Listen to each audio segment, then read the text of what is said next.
Ang ganda.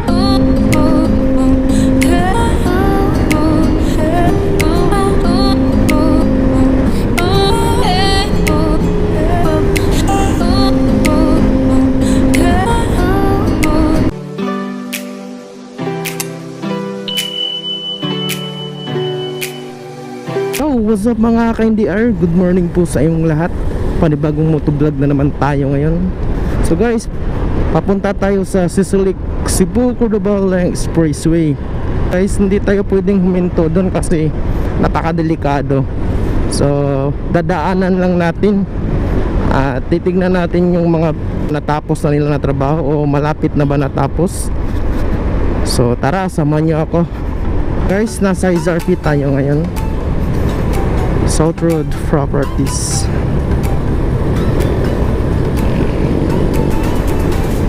Malapit na tayong makarating dun sa Sisilik.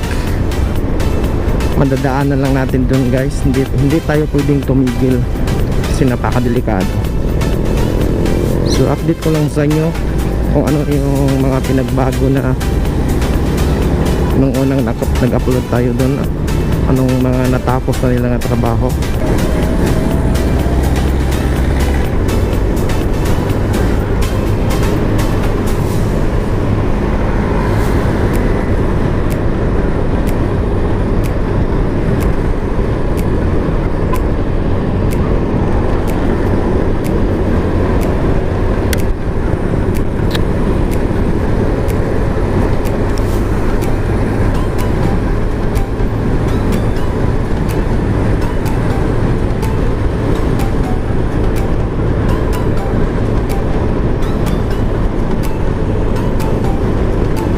El Paso.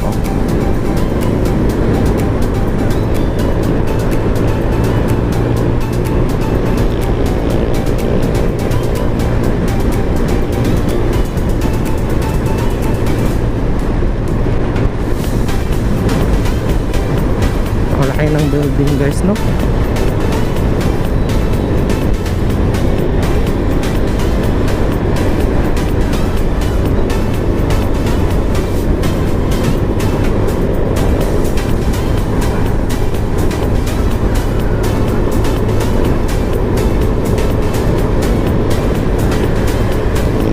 So ayan na po yung SM Seaside guys. Isa sa pinakamalaking mall dito sa Cebu.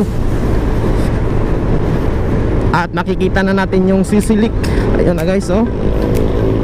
Nung unang upload natin guys, hindi pa yan nakadugtong yung tulay na yan. Pero ngayon nagkatagpo na sila. Sana all.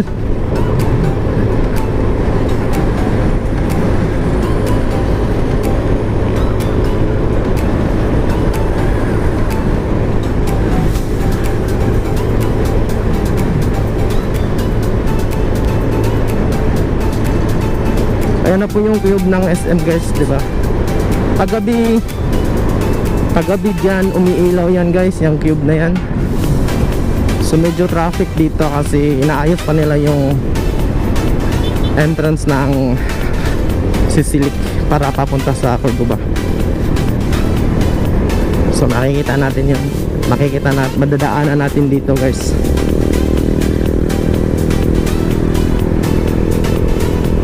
Medyo traffic talaga dito guys, no?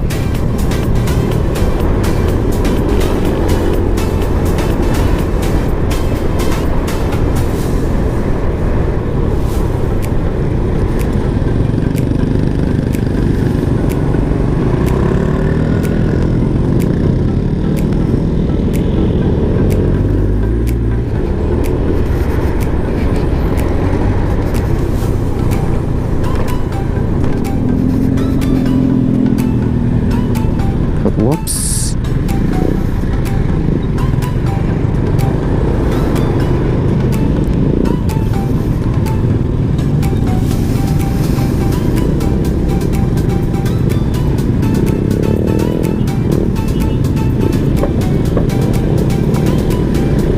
Pasaway talaga kami. Sorry po.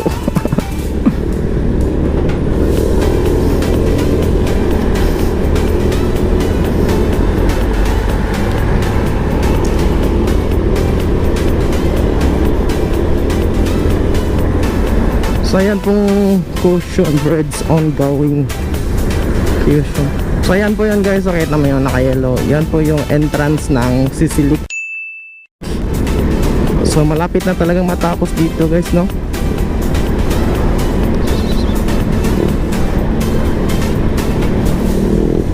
Yan. At tignan nyo guys, yan yung entrance, yung may net pa, kulay green. Oh, yan guys. Atas yung exit naman dun sa kabila. Yan yung exit ng Sisilik. Medyo na-forma na siya. Nung una hindi pa na-forma. Ang ganda.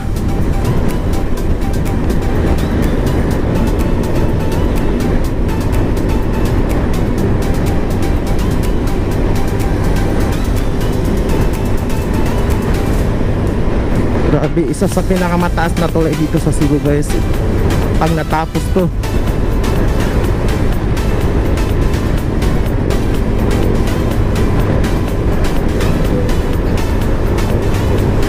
So guys, pasensya na guys, hindi tayo magtatagal dun kasi napakadelikado.